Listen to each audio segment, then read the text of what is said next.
Wagwan, everybody. Welcome to the Dis Affamie History podcast, where we'll be speaking about history and as well family history and how history relates in terms of Caribbean people for the present as well as in the past, and how in the past, what that does and brings forth for what we are going through at present and what we can learn from our history, from our family, and take that moving forward. So I do hope you enjoy the podcast. And if you like it, please ensure to subscribe, like, and review. Thank you. Welcome to Dis Affamie History with your host, Wendy Aris. Today, we've got a fantastic episode lined up. Wendy will be sitting down with Ms. Peggy Plet, a respected researcher and writer on Black history. She's best known as the author of the biography of Jan Ernst Matzeliger, the American Surinamese inventor who revolutionized the shoe industry.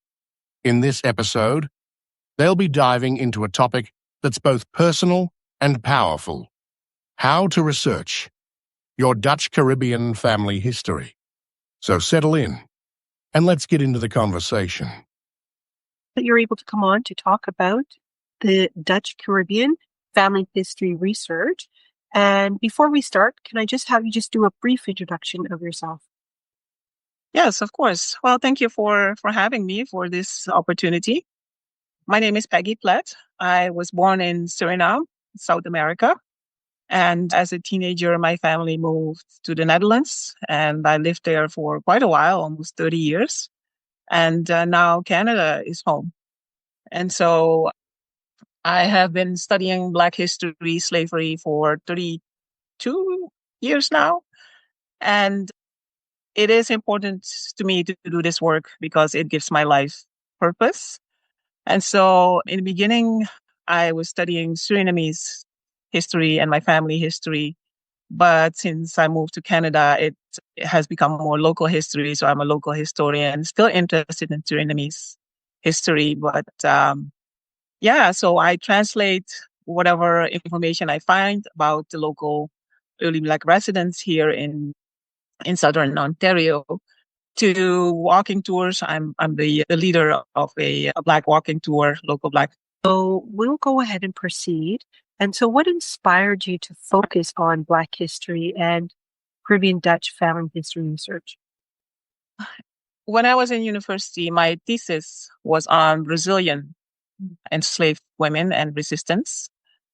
And once I finished that, I realized that I didn't know a lot about my own family research. So I pivoted to my own family research.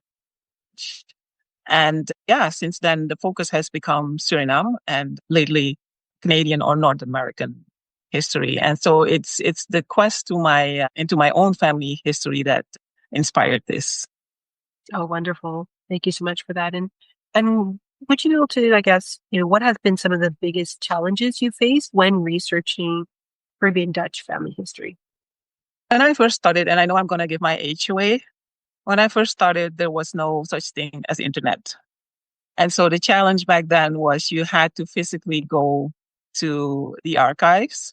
And I was fortunate that the archives, the Surinamese archives, were in the Netherlands, in The Hague. And so that made it a lot easier for me. Some of the archives were still kept in Suriname. And so if I wanted to research those, I had to either, travel there, or sometimes people have connections, and through the connections have the research done. And so that was one of the major obstacles in the beginning, that, you had to physically visit an archive in order to do the research. And then once the internet started, I think it was 2009 or something like that, a lot of the databases that are online now, at the time, were not online yet. So it took quite a while before those were online. And that's why when I moved to Canada, a lot of them were not online. And that's why I started focusing on the local history. And so those were some of the major challenges that I faced. And now, of course, for example, my book, I would say 90% of it was done within the convenience of my own home. Yeah, it's always nice to be able to do things from home. And I guess, leads me to my next question is, have you encountered any type of resistance or difficulties, accessing these historical records related to enslaved or marginalized communities? To enslaved or marginalized communities, but I do recall that when I was doing the research for my book, the gentleman that I was researching, which is the person who is the biography is about, Jan Ernst Matzeliger, who is a fellow countryman. And our histories are somewhat parallel, that he moved from Suriname to the United States and he ended up in Lynn, Massachusetts. So he ended up in Lynn, Massachusetts. That's where he lived. And then I ended up in Canada, of course. And I visited Lynn because he was a member of a church there, had done important work with the church. And the church has a small archive, but I noticed that he was his legacy was not treated with a lot of. So I had asked to see the church archives of the time period when he was there. Mm-hmm. And I was told that they were not available because the church was reorganizing and they were all in containers and they were all packed away. And so I couldn't see it. And so when I talked to other researchers or people who had done similar research on him, I was told that they had gotten the same answer. Mm. And this had been going on for 30 years. And so obviously there is something in the archives which they rather have the public not know about. And so I have not been able to research the church records. And I feel like it's not about accessibility. It's more about that there is a secret there and which might be connected to his legacy. And that's the reason why I didn't have access. Okay, thank you. Yeah. Sometimes there are items that are just kind of hidden or a different narrative being said, so people cannot or be dissuaded from looking at said records. So I guess what, leads into my next question where, what were some of the strategies that you found most effective when piecing together these, fragmented historical records? One of the things, if you're doing research, one of the things you have to accept is that you won't get all your answers. And when you do find an answer, it leads to 10 more questions. And so I accept, and I go into research with an open mind. So I accept that, some of the questions might not be answered. But then based on the historical knowledge that I have, I try to give possible answers. So this, based on what I know, this might have been what was going on at the time, or this might have been the answer. Mm-hmm. But I do indicate that is just my interpretation and that I'm sometimes speculating, but I'm upfront with that. Because I noticed that a lot of researchers or people, amateurs who are doing research, they get so frustrated that there are no answers that they fill in the blanks with their own fantasy, which is okay as long as you say that that's what's going on. Because before you know, this becomes the truth, right? And people will just copy it after that. And I've noticed it, especially with the research for my book, that a lot of the information was based on pure speculation and pure fantasy. No, I couldn't agree with you more, because sometimes these stories end up being, as you said, being told generation after generation. So it ends up being the truth when it's complete fiction. So for you then, how important is oral history in, reconstructing the Caribbean Dutch family histories? It is important, very important, because it has become part of our identity, and it is how we survive. It is how we overcame, the atrocities and then the trauma of slavery. And so because there was a lack of documentation, these stories have been passed down. And like I said, it's become a way of empowerment. It's become part of us. And so it is, again, not necessarily the truth, but for me, the more interesting question or issue becomes, why is the story remembered the way it is remembered? Right? Mm-hmm. And I always try to go back to where does this narrative come from? What's the origin of this narrative? And then if you place it in a certain time period, then that exposes more issues and more other stories than, looking pure at, the oral history and where that came from. No, no, for sure. And then I guess this leads into, to this question where, what have you done when you have encountered these types of discrepancies between the oral story or tradition and the official historical record? How do you kind of reconcile those two? Well, as I said earlier, you won't always get an answer. And so I give my own interpretation of what might have been going on. But I noticed that people really, especially when it comes to oral history, they really hang on to the story. And it's, even if they have, a different story, even when I presented different stories and say, I think this is what was going on at the time, it has become part of their life. So they're hanging on to that particular story. And it is really hard to change it. And that's okay, but it is my job as a historian to present the other side of history. Yes, and of course, just keeping that dialogue open, but not necessarily discrediting per se at anyone's narrative that they keep close to them, because people do get very passionate about what they know, as opposed to what you are then presenting a totally different narrative to what they know as well. So, how has, I guess, the Dutch colonial policies kind of shaped the structure of the Caribbean family history? I would say there's a huge influence there because of the whole transatlantic slave trade. And so we were stripped of our family relationships.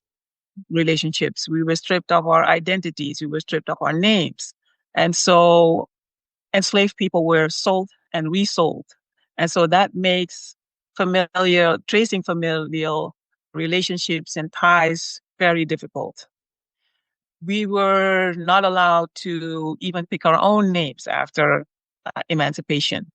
And so a lot of us don't even know now, thanks to DNA. Yes, we know which part of Africa we possibly come from. But before that wasn't even possible. We don't know who the first ancestor was who set foot in the colony, whether it's Suriname or the Dutch Antilles. And so there's a lot of fragmented and scattered history. Children were separated from their parents. And moved to other parts of the country and sometimes even left the country. Enslaved people who worked for, especially, and I'm thinking particularly of enslaved women, whenever, the enslaver decided that they wanted to, for example, move to the Antilles instead of staying in Suriname, the people that worked for them at the house, they had to come with them.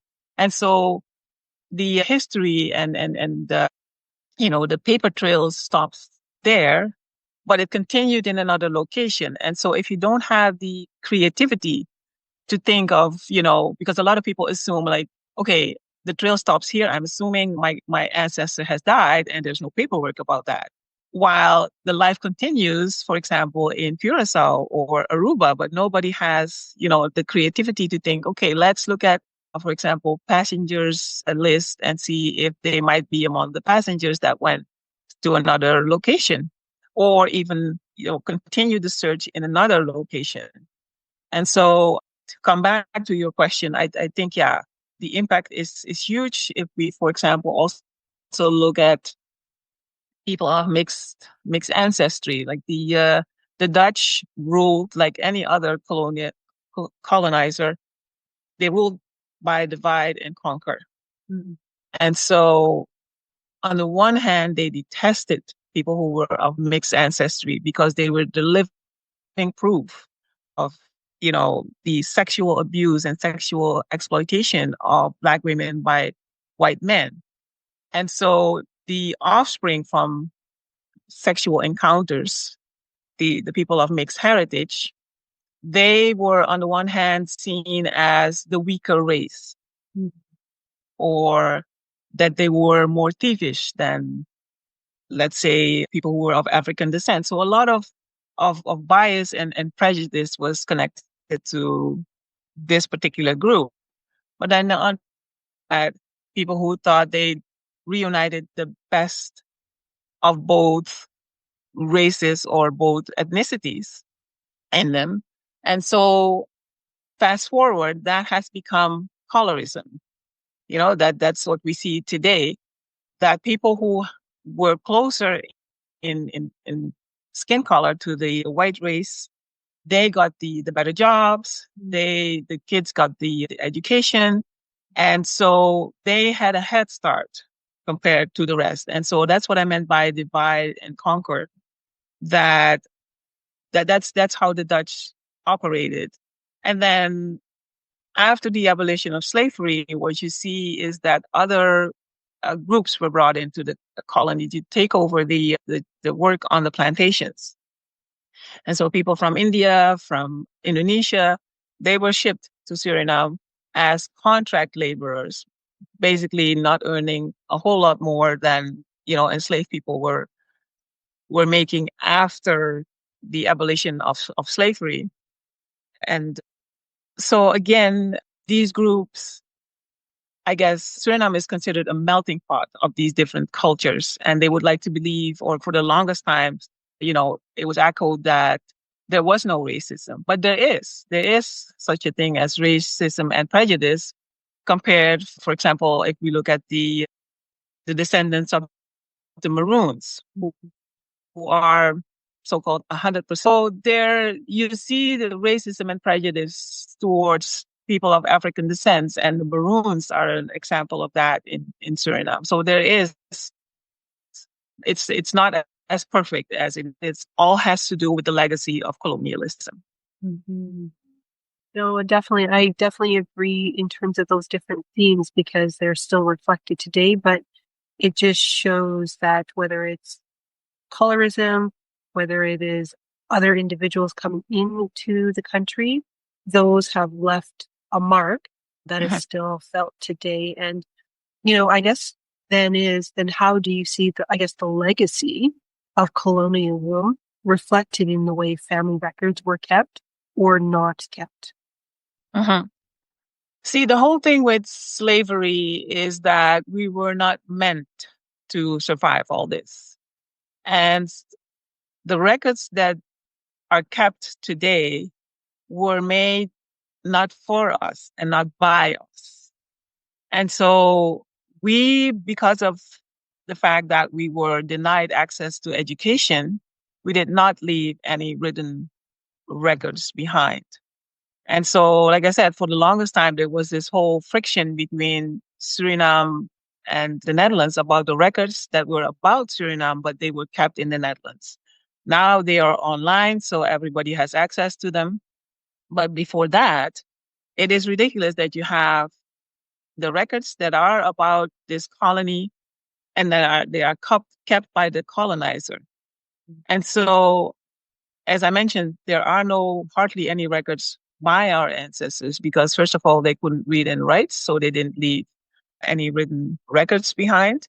And the sad thing is that in the records that do exist and were created by the Europeans, we were mere commodity. We were not seen as human beings. So they didn't see our humanity. And so what you will see in those records is you will see your ancestors' first name, sometimes an age, and sometimes what kind of work they did. But that's pure, information that they needed. You will see your ancestors in plantation inventories. You will see them in manumission and emancipation databases. But it doesn't tell you who they were as human beings, and who they were other than enslaved people. And so the fact that you have all these records that were created by and for Europeans, and then on the other hand, you have the lack of records that were created by our ancestors. And The big difference between the Caribbean and, for example, North America, I would say, is that there are, for example, slave narratives. And I've never encountered such a thing in the Caribbean or in South America. Mm. And so that, again, is huge. Yes, definitely. And of course, I know that you mentioned it before, but as well, the fact that for the Dutch Caribbean, it covers at least 6 different territories or islands. Is that correct? So again, when you mentioned about people moving, let's say they were in Suriname, but then they would leave and go to another island itself. It's just making that connection to know where to look. Absolutely. Yeah. And so I guess with all of this, with understanding your family history, do you think it influences the identity of descendants of enslaved people in the Dutch Caribbean? It does, but I'm not sure if you or the listeners know this. Big part of the Surinamese population lives in the Netherlands. And so what we see in I would say, past 15 to 20 years is that there is huge interest in family history, in the history of slavery. And I noticed that it is more people in the Netherlands are more interested than the people in Suriname. And so this all culminated into apologies by the Dutch king to the Surinamese and Dutch Antilles families about the colonial past, but also about slavery. And I noticed it in my own family that, people are more interested in family history. They want to know more about where we come from. And I see that particularly with the younger people, the younger generation. If I compare it, for example, to, my parents or grandparents, they, the boldness with which the generation now approaches the past, that is unheard of. And back then you didn't ask questions, certainly not about, what happened in the past. And that is something that certainly has changed. Mm-hmm. And people are more outspoken. Again, in my family, my nephews and nieces, they all ask questions about the past. And it's not like it's just curiosity, but they also do something with it. I remember my kids doing all kinds of projects about family history, about Suriname. And so I sense a certain pride there, even though they were not born there. Mm-hmm. They still feel the connection. And that has always intrigued me. Why do they feel that strong connection to this place where their ancestors came from? And, everyone who is visiting Suriname wants to go to the plantation where the ancestors lived, which is, still intact. And so they want to visit. They want to see where our ancestors lived and where they had all these experiences. And so it's not something that, for example, when I was growing up in the same age, I did not have that interest, and certainly not the generations before me. Yeah. No, it reminds me of the notion that was said where children are seen but not heard of. That's right. That's right. So you really couldn't ask questions. But when I did finally get around to, discussing and reaching out to people, I was very surprised that they wanted to talk to me and to be able to tell. So I guess it just takes time for people to kind of change their perceptions and their attitudes, because as I said, I was just very overwhelmed at the amount of people that didn't want to speak with me and able to tell me stories without me having to really probe them too much. Yeah, it is understandable. The whole slavery, the colonial history is very traumatic. Yes. And so when asking all these questions, you're asking people to relive, those moments. And I can understand why they didn't want to talk about it. It's sad for us that we don't have that information, and that, they passed away taking all these stories to the grave. But we have to accept that, for them, it was a traumatic experience, and everyone has its own way of coping with trauma. Yes. And it is very easy for us today. We have access to therapists and, all kinds of resources. And that generation didn't have that.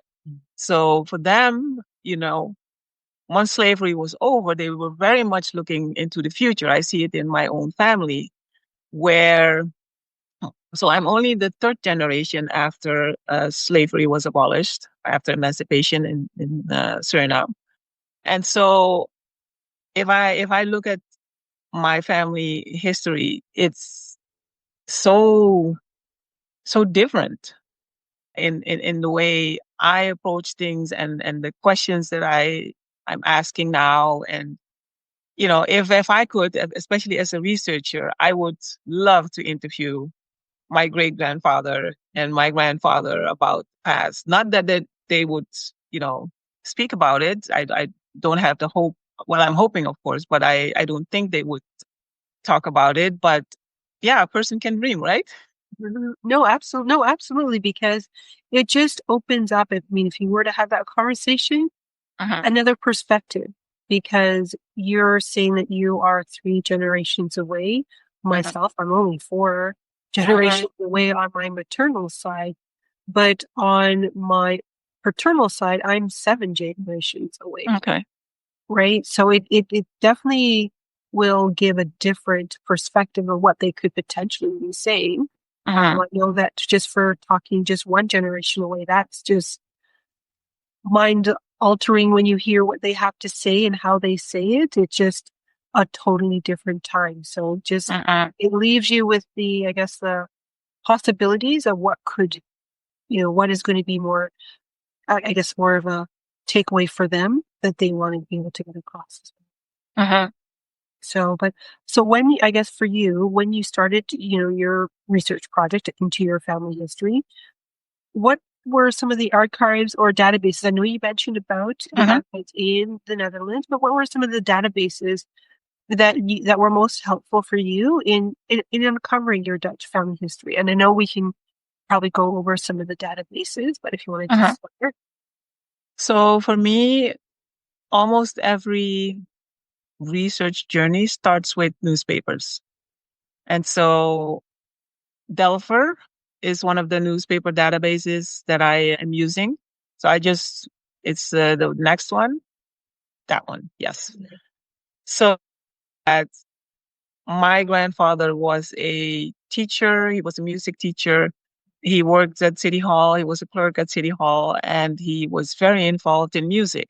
So if I type in his name, the concerts that he's given, the fundraising for music. Yes, if you type in the last name, start with the newspaper databases and see what comes up.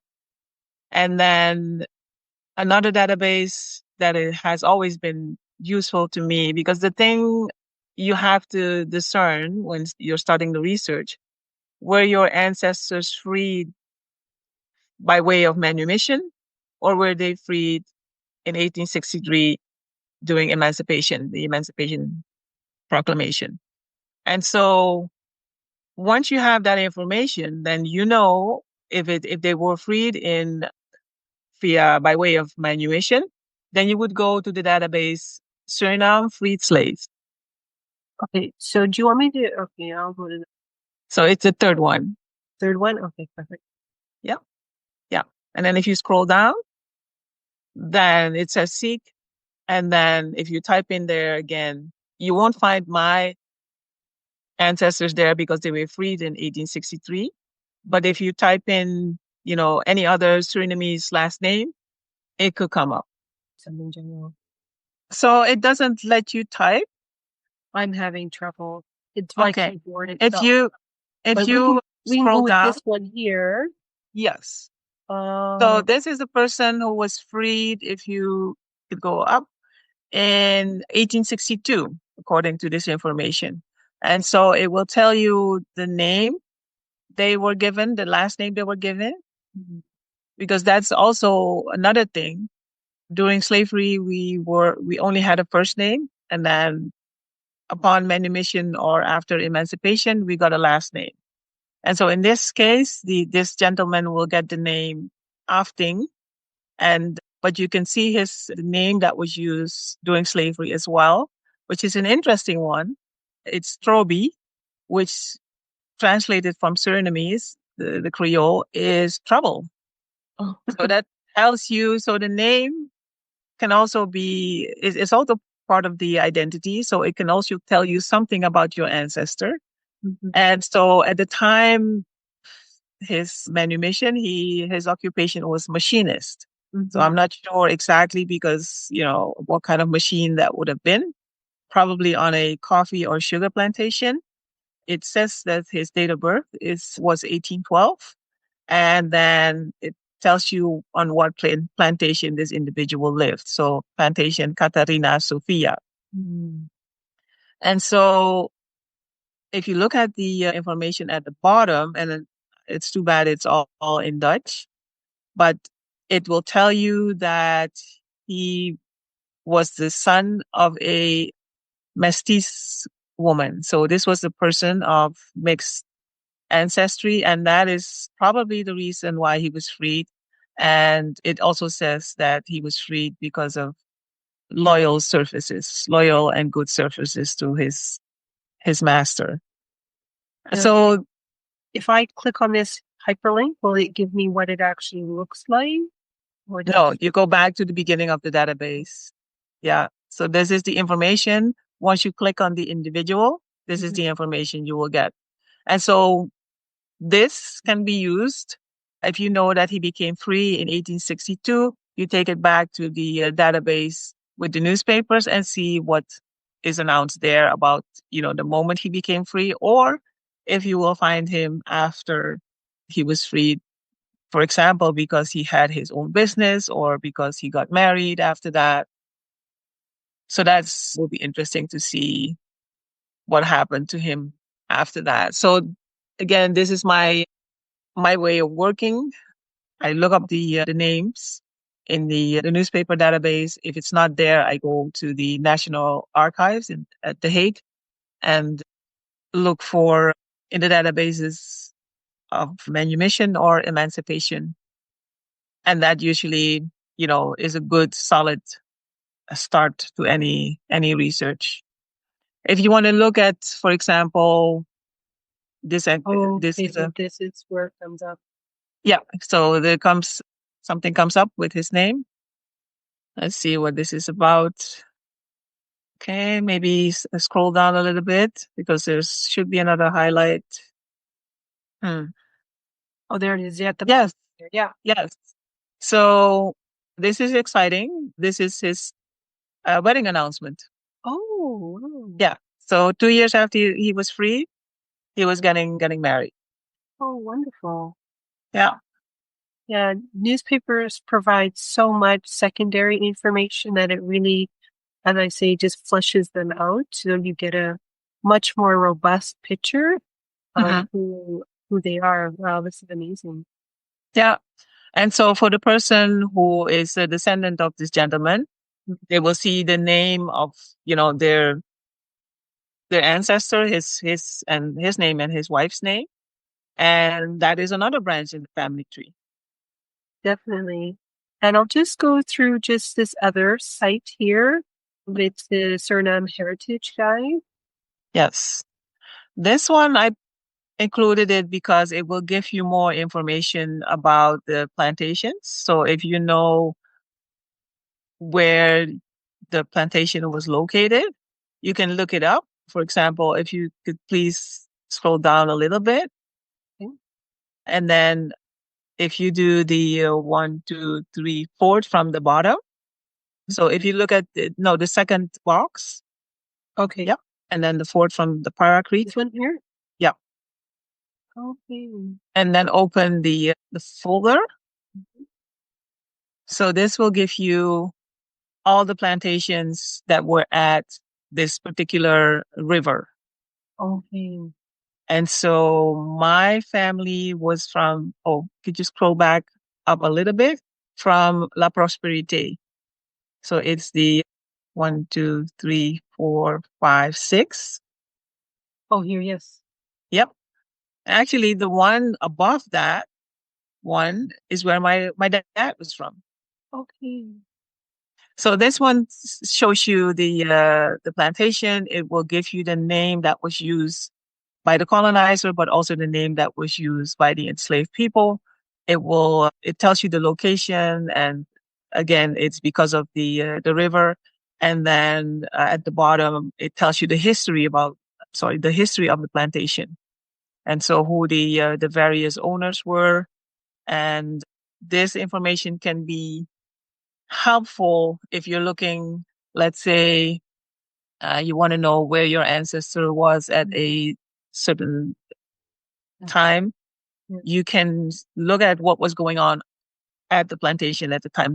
Was it sold? Did it change ownership? And usually those moments are crucial because that's where they would involve like a will, or they would have the plantation inventory. And that's where you will find your ancestor. No, absolutely. And because with knowing the plantation, that's how you're able to find people as well, because we weren't considered as people, we were considered as objects, right? So so using this map, which is great.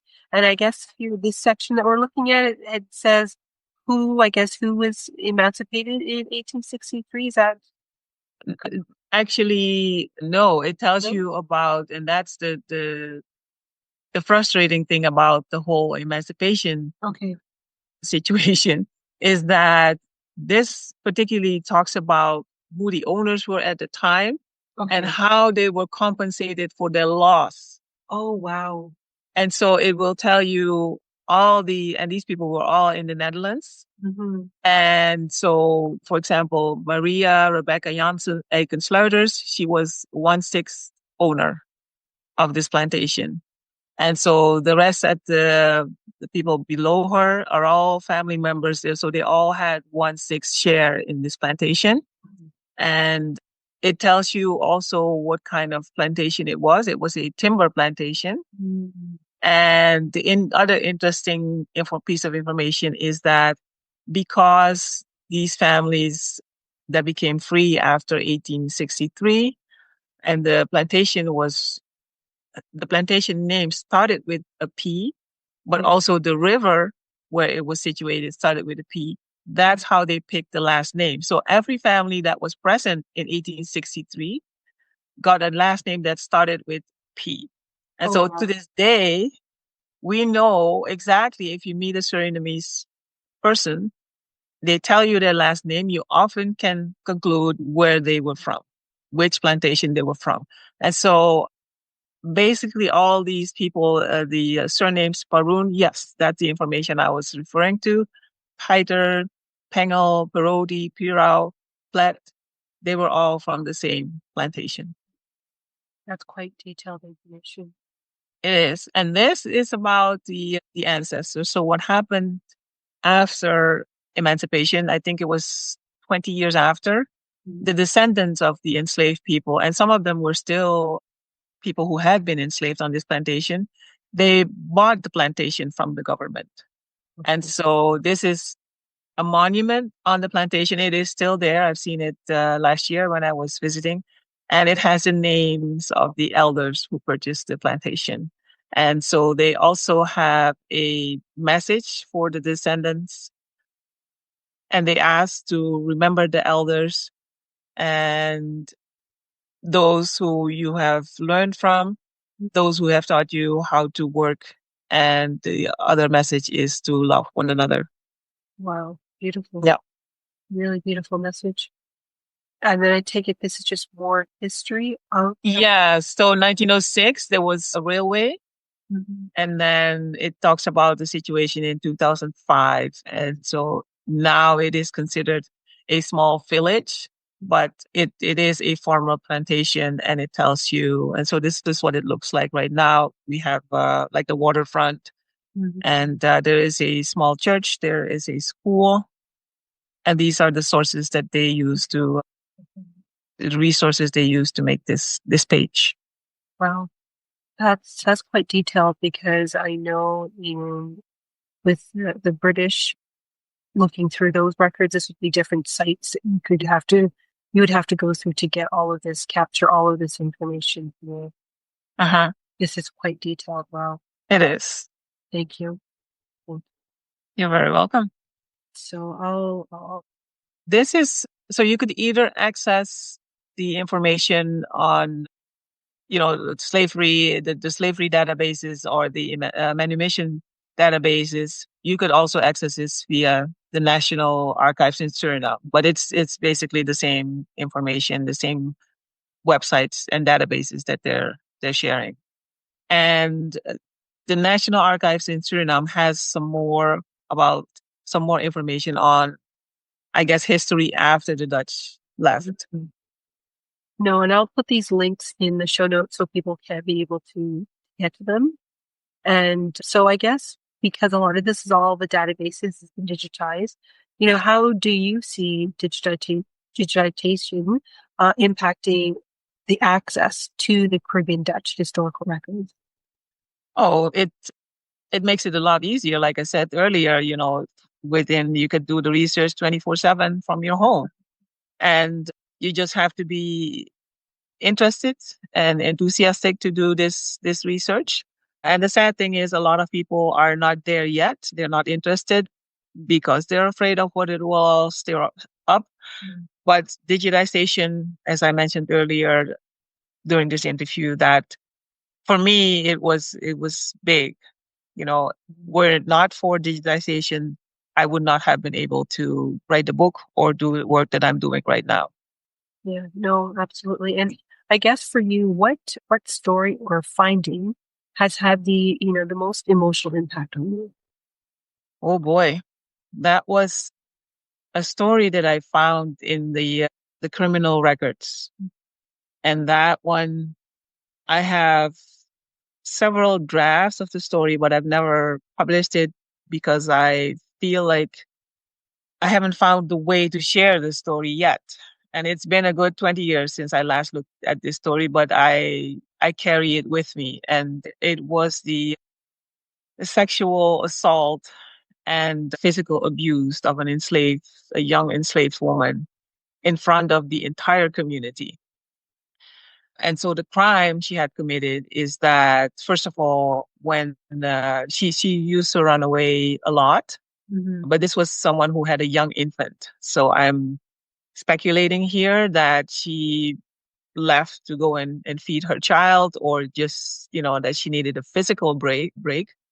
And so that was one of the things she was being punished for. But when the director on the plantation confronted her about this, she rolled her eyes at him. And as a result of that, she was severely, well, first of all, they hoisted her up on this pole and then called the entire enslaved community to come and witness how they were going to, abuse her. Mm-hmm. And this went on for hours and hours. And I can't imagine what impact this had on, her family, on her children. Her children were there. Her parents were there. Her brothers and sisters were there. And so after hours and hours of suffering and being tortured, she passed away. And the family was very, very upset, obviously. Mm-hmm. And they came and while she was hanging there, they came because the four men that were involved in this atrocious crime, they left and then they came back and continued. And so when they were not there, the family came and tried to, feed her or give her some water. And so to me, it's more about what was happening with the family and how they experienced it. So to these four young men, and they were quite young, that committed this crime, she was just, less than an individual. She was just one of the individuals on the plantation, and they didn't even consider her a human being. But to the family, she clearly was. They came and, they talked to her. They tried to feed her food and water, give her water. And then when she died, they came and claimed the body, and they said, no, you can't have the body. And so they threatened with rebellion. And so they ended up getting the body. And what personally moved me is how, the rituals that they did. They baited her, dressed her, and then she had a proper burial. And that to me was so powerful. Like they tried to strip her from her humanity, but her family came and reclaimed that. And so the story in itself, like I said, it haunted me for years. But as time went by, I was able to see the rest of the family and how they experienced this and how they reclaimed their sister, their daughter, then their mother. No, it really is. It's how you, I guess, kind of approach it and look at it. And sometimes it does take some time to kind of reconcile looking at records like that to really see the light and the positivity and the resilience of such a horrific act that was done against somebody. Yeah. Yeah. So, the next question I just wanted to ask is, do you approach researching families with mixed, European, African, and Indigenous ancestry any different than, let's say, if you were just looking at families that were just of African descent? No, I think every research starts with the newspaper databases, and then so the only thing is with people of mixed ancestry, I know that chances are that they became prematurely free, so through manumission. And so I would look at the manumission records first, and most of the time they're in there. And then if they're not there, they were either never enslaved and they belonged, I should look at the free population. And it also depends which generation this is. It could be that, part of the family was freed through manumission and the other part in 1863. But if I have people that were prematurely free, I know that, for example, chances are that they had access to education. So I would look at, the local teachers and who their students were, because all that information was published in the local newspapers. People who were free, again, traveled a lot. They left the colony for, sometimes up to a year. And so chances are that they are among the passengers that left the colony. And so those are the things. If you know that your ancestor was freed in 1863, small chance that they were passenger. Either they were going as a servant or they did not go at all. So I don't waste my time looking for them in travel or passengers lists and stuff like that. And also not to schools. No, definitely. And then, of course, now that, things have changed in such a significant manner in terms of where you can get access to information, whether it is on these databases, how do you think that technology has impacted, like let's say DNA testing or let's say these genealogy, platforms is changing the field of, I guess, for family history research? I think DNA testing and all these platforms make it a lot easier because prior to the existence of these databases, we all hit the so-called brick wall. And so now we can go beyond the brick wall. It's not that we will find our ancestor, but at least we know, and that I know this is important to a lot of people of African descent. There's usually two questions that they're asking: which part of Africa I'm from, when did my ancestor arrive or landed in Suriname? And so I always encourage people to use these databases, and especially if you find information. And the other thing I encourage them to do is to start building their family tree. Oftentimes, they're surprised that someone else has started the tree. So that makes it a lot easier for them to build on this family tree. And so I always encourage them to, put this information online. These databases, the way they work is that sometimes if the person is still alive, the privacy of this person is protected. So that should not be a reason not to build or put this information out there. But DNA testing can tell you, it could bring you in contact with long lost relatives. Some people, again, family secrets.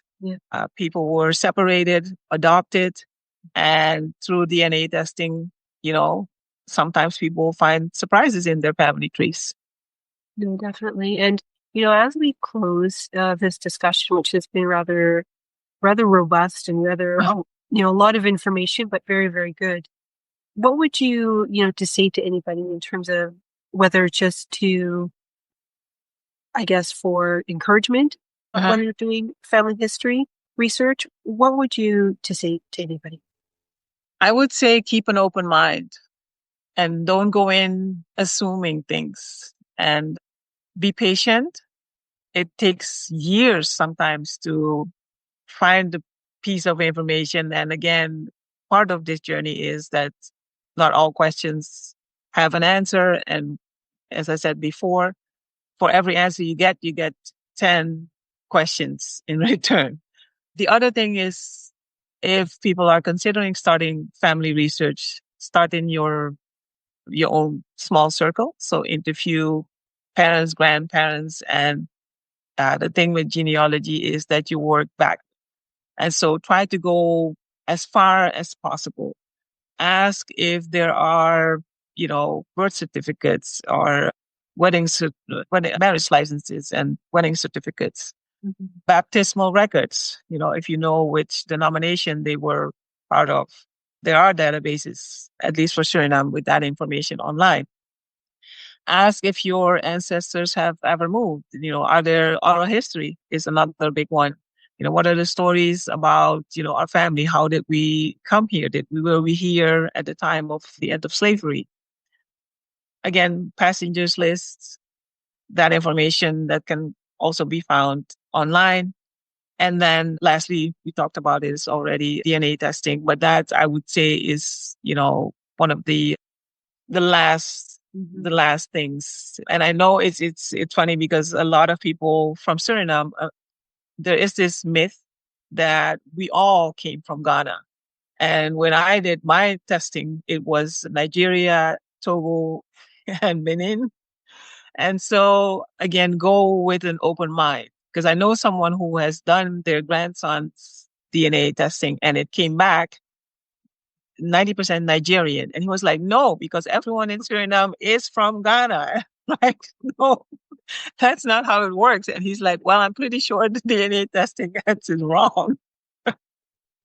So again, keep an open mind, and, whether it's something unexpected, just embrace it, because it is also part of your family history. And don't give up too easily, because sometimes it is complex and sometimes it's just a matter of patience.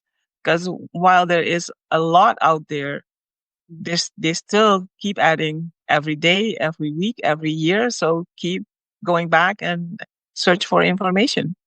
No, thank you so much. That's great advice, because yes, definitely keep an open mind, because you just never know what you may uncover, what you may see, and what you may end up discovering. So thank you so much, Ms. Peggy Plet, for coming on to the podcast and discussing this, because this is thank you again. You're very welcome, and thank you for this opportunity. Hope you enjoyed this episode, and if you did, please make sure to like, follow, subscribe, and write a review for the episode wherever you listen to your podcast. Thank you.